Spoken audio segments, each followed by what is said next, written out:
who are having a discussion about enrolling in a university course. First, you have some time to look at questions 1 to 7.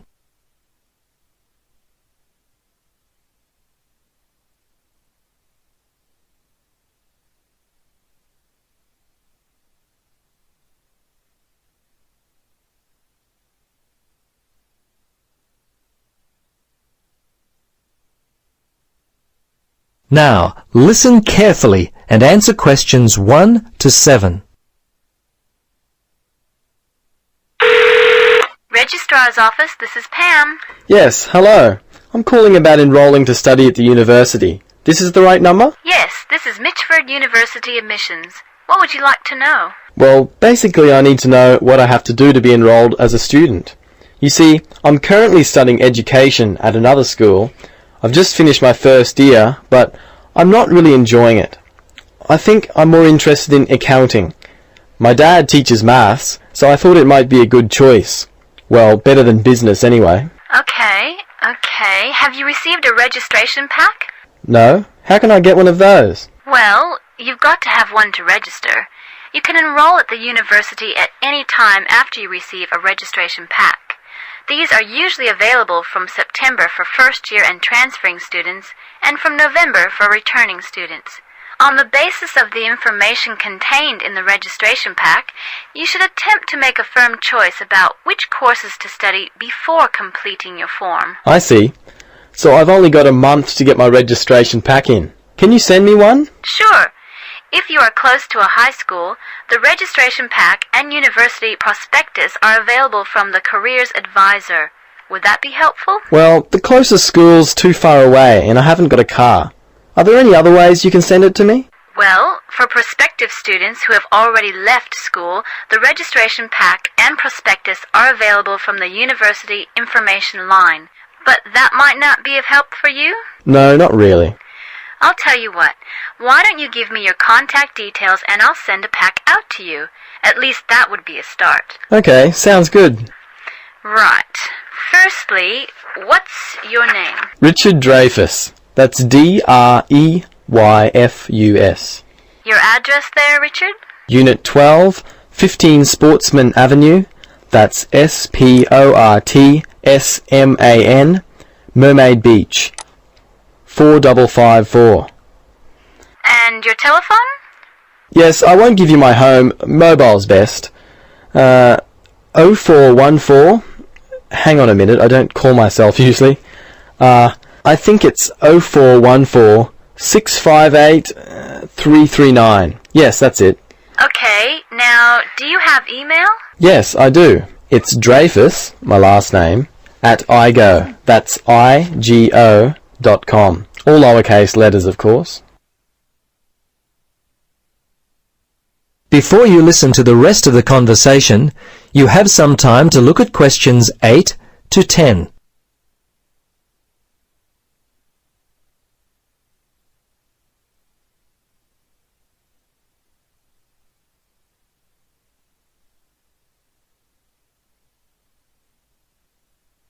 Now listen carefully and answer questions 8 to 10. Okay, that looks fine. Now, do you have any questions for me? Yes, I've got a friend who is interested in studying at the university. I'm not sure what would be the best way for him to register. Can you give me some suggestions? Sure, there are 3 ways to register. Option 1 is telephone registration. Before you telephone, fill out the registration form included in your pack. This will ensure you have all the information that you require. The number is in your registration packet. Don't forget to hold on to a copy of your registration form for future reference. Yep, okay. Option 2 is registration by post. All you have to do there is complete the relevant sections of the registration form and post the completed form together with all documentation required in the envelope provided. All right. The third way is to simply come in. Visit the Student Information Center in the Information Services building, and your friend will receive personal assistance on how to complete his forms. Thanks very much. You've been most helpful. You're welcome. Good luck with your future studies. That is the end of part 1. You now have half a minute to check your answers.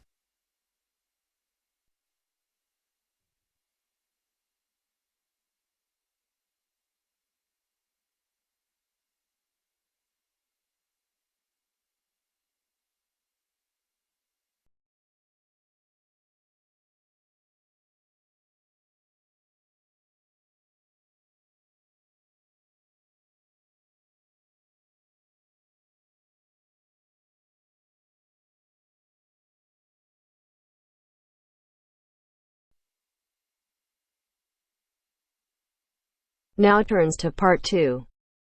Part 2. First, you have some time to look at questions 11 to 17.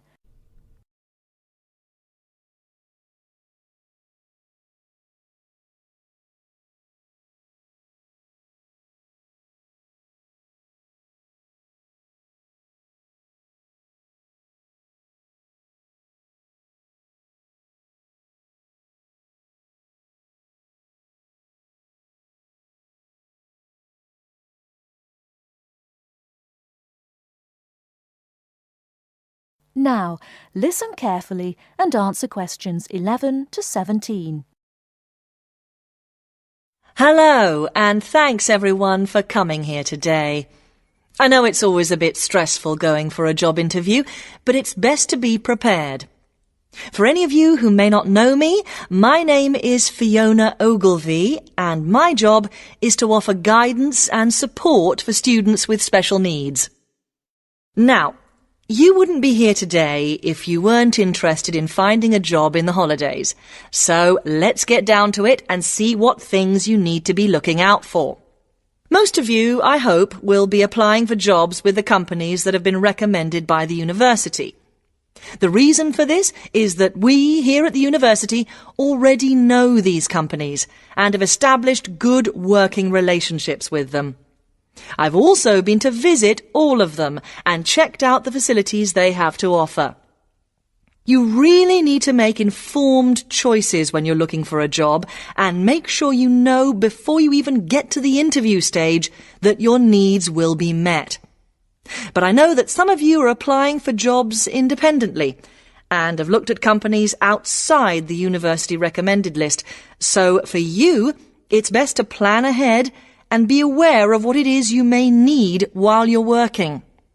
Things that you need to check when you go for an interview are there enough toilet facilities and are these easily accessible? Also, you want to check that all the public areas inside the building are barrier-free, so you can get direct access to these public spaces whenever you need to. And ask about ramps into the building, so you know how many there are and where they are located. These kinds of things are so much more difficult to sort out when you've started work, as they take time. But ramps are an absolute must, so please make sure you know where they are. Another thing you must make sure of is that the lifts have the correct lowered control panels. Ask if all the lifts have this facility or if it's only certain ones. Now, something I think that is often overlooked is working hours. What you want to make sure of is that you get flexi time. This basically means that your working hours are flexible and you can clock on and clock off in times that suit you. Within reason, of course. Most companies do recognise that it takes much longer for someone in a wheelchair to get on and off buses and trains. Public transport can take that much longer, so you need to be organised and prepared. And for those of you lucky enough to own a car, check how many disability parking spaces are available. Remember that it's your right to have a disabled parking space. These also need to be near enough to a wheelchair accessible entrance or ramp. OK, are there any questions before we move on? Before you hear the rest of the talk, you have some time to look at questions 18 to 20.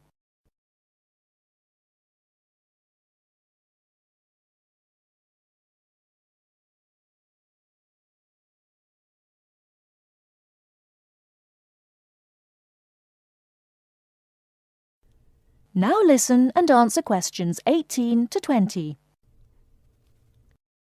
Right, let's move on then. Now I want to talk you through the series of visits to companies which we've got planned for next week. On Monday morning, we will be visiting the Lowland Hotel. They have various summer jobs available, working as a receptionist or conference organiser in their busy conference centre, organising and setting up conferences. You need to be prepared for working in an office environment and spending quite a bit of time talking on the telephone. The bus leaves for the hotel at 9 a.m, so make sure you leave yourself plenty of time to get there. When you arrive at the hotel, please gather in the reception area and wait for someone to take you to your first session, which will be a talk. The talk at the hotel will begin at 10 a.m, and then there will be a short tour of the hotel. There will be a light lunch provided, which is usually salads and sandwiches. The next place we'll be visiting will be on Tuesday afternoon. We'll be going to visit a little local company that makes handmade paper and cards. For those of you studying art, this may be just what you're looking for. We'll be taken on a tour of the company which lasts 3 hours. The tour will start at 3:30 p.m, and after that you'll have a chance to meet some of the staff. Tea and coffee will also be provided. We have no trips planned for Wednesday, but on Thursday morning we'll be going to Tobago Travel Agency. This is a very popular choice amongst our students because you can get student discounts on holidays. We've booked a coach for this, and it'll leave from outside the refectory at 8 a.m. You'll need to bring a packed lunch for this, so please don't forget. There is a little canteen where you can buy hot and cold food, but this is closed on Thursdays. Friday, we'll be having representatives from all the companies visiting us, so you will have a chance to ask any questions, and of course, put your name down on the list if you're interested in working for them over the summer. This event will take place in the main hall next to the library, and it'll run from 10:30 until 4. I really hope you make the most of this excellent opportunity to not only earn yourself some extra money, but also to gain experience of what it's like to work. And if you'd like to find out more, then please ask some of the students who worked last year. They're all wearing green badges and will be happy to speak to you afterwards. That is the end of part 2. You now have half a minute to check your answers.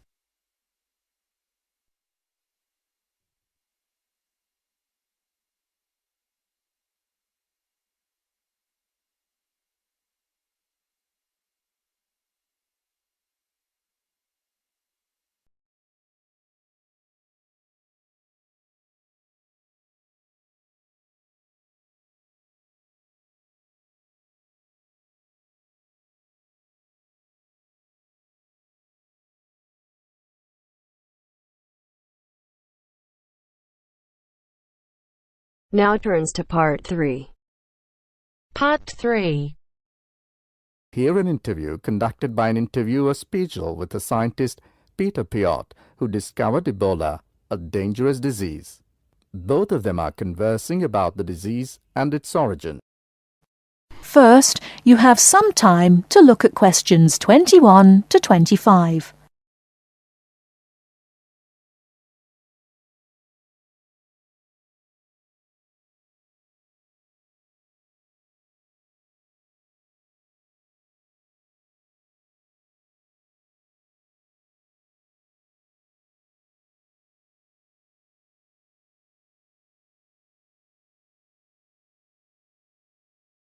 Now listen carefully and answer questions 21 to 25.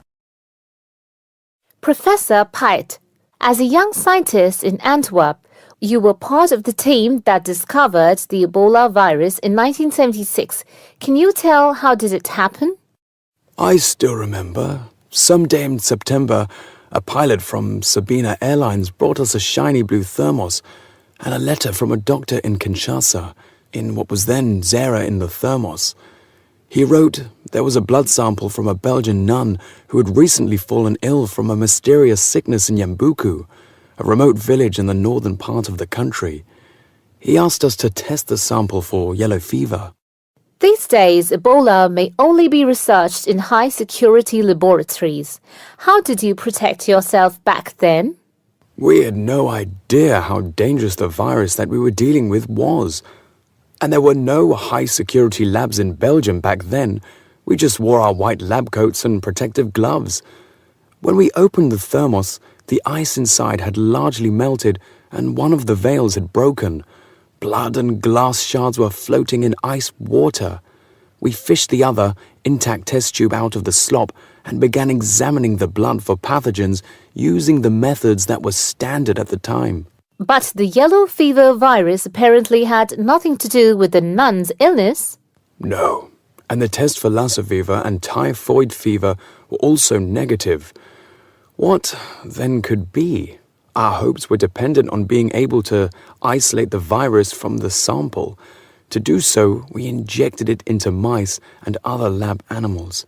At first, nothing happened for several days. We thought that perhaps the pathogen had been damaged from insufficient refrigeration in the thermos.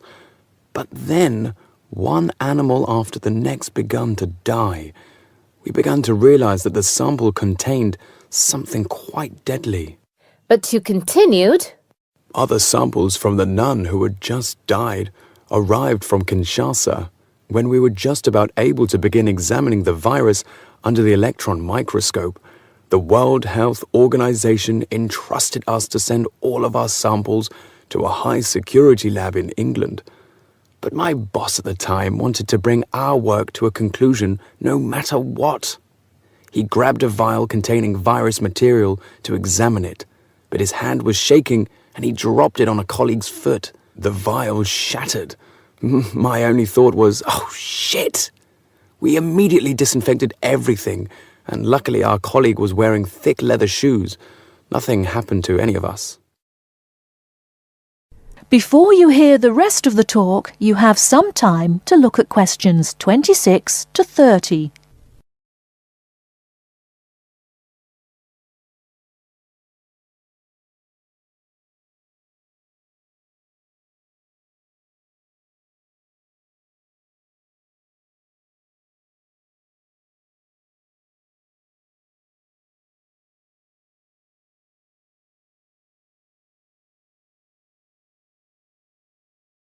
Now listen and answer questions 26 to 30. We were finally able to create an image of the virus using the electron microscope. Yes, and our first thought was, what the hell is that? The virus that we'd spent so much time searching for was a very big, long and worm-like. It had no similarities with yellow fever. Rather, it looked like the extremely dangerous Marburg virus, which, like Ebola, causes a hemorrhagic fever. In the 1960s, the virus killed several laboratory workers in Marburg, Germany. Were you afraid at that point? I knew almost nothing about the Marburg virus at the time. When I tell my students about it today, they think I must be from the Stone Age. But I actually had to go to the library and look it up in the Atlas of Virology. It was the American Center for Disease Control which determined a short time later that it wasn't the Marburg virus, but a related unknown virus. Hundreds of people had already succumbed to the virus in Yambuku and the area around it. You were also the one who gave the virus its name. Why Ebola? On that day, our team sat together till late into the night. We had a couple of drinks discussing the question. We definitely didn't want to name the new pathogen Yambuku virus, because that would have stigmatized the place forever. There was a map hanging on the wall, and our American team leader suggested looking at the nearest river and giving the virus its name. It was the Ebola River. So by around 3 or 4 in the morning, we had found a name. But the map was small and inaccurate. We only learned later that the nearest river was actually a different one. But Ebola is a nice name, isn't it?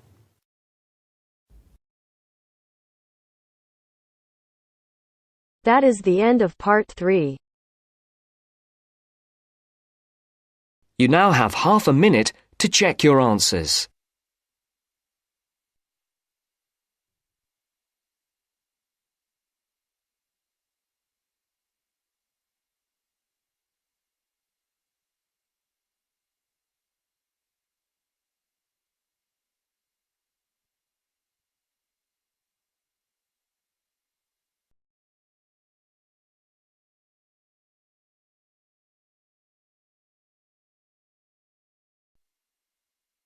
Now turns to Part 4.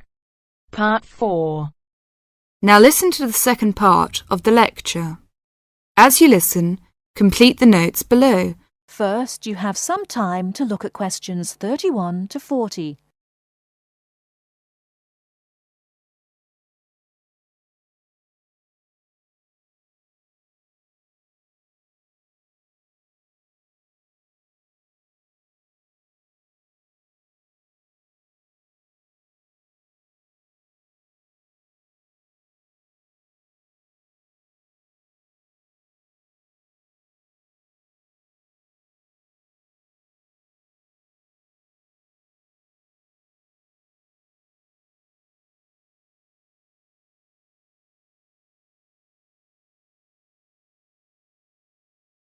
Now listen carefully and answer questions 31 to 40.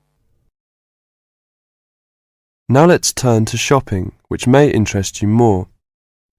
In general, shops open at 9 o'clock in the morning and close at 5:30 in the afternoon. In country towns and quieter suburbs, smaller shops close for an hour at lunchtime, and once a week there tends to be an early closing day when most shops shut during the afternoon. Many cities have a late night once a week when shops stay open until approximately 8 o'clock in the evening. You should ensure that anything you bring into the country, such as travelling irons, heated rollers, hairdryers and electric shavers, can be used on the standard British voltage, which is 240 volts, 58Z. Many hotels will, on request, be able to supply adapters for electric shavers. When you travel, you may want to send postcards home. Stamps can be bought at post offices throughout Britain. They are open from 9 o'clock to 5:30 Monday to Friday, and until 12:30 on Saturday. Stamps can also be bought at postal centre stamp dispensers, at large stores and major tourist attractions. For posting letters, you don't have to go far before finding a red painted letterbox. Alternatively, use the letterboxes at post offices. You may ask how much to tip in hotels and how much it is for a taxi. There are no fixed rules on tariffs about this, and the following is intended only as a guide to customary practice.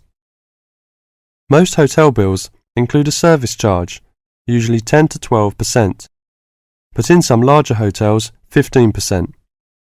Where a service charge is not included, it is customary to divide 10 to 15% of the bill among the staff who have given good service. In restaurants, if a service charge is not included in the bill, then 10 to 15% is usually left for the waiter.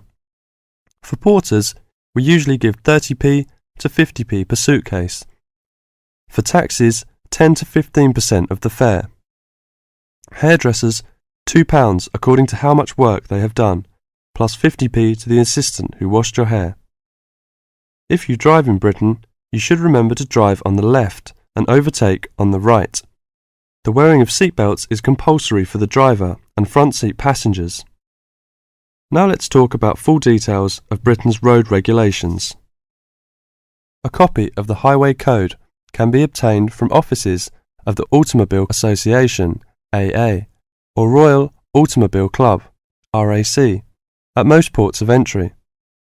These two motoring organisations can also provide plenty of helpful information to all motorists. Contact AA. Telephone is 01 854 7373, 24-hour service. RAC telephone is 0304 204 256, 24-hour service. For something more serious, telephone operators will give you the telephone number and address of a local doctor's surgery. Alternatively, you can go to the casualty department of any general hospital or, in the case of severe emergency, dial 999. 999 is free. Remember, unless you belong to a European Community country or one with which the UK has reciprocal health arrangements, you will be charged for the full cost of medical treatment in Britain, except in the case of accidents or emergencies requiring outpatients treatment only. It would therefore be wise to take out full medical insurance before leaving home. That is the end of part 4. You now have half a minute to check your answers.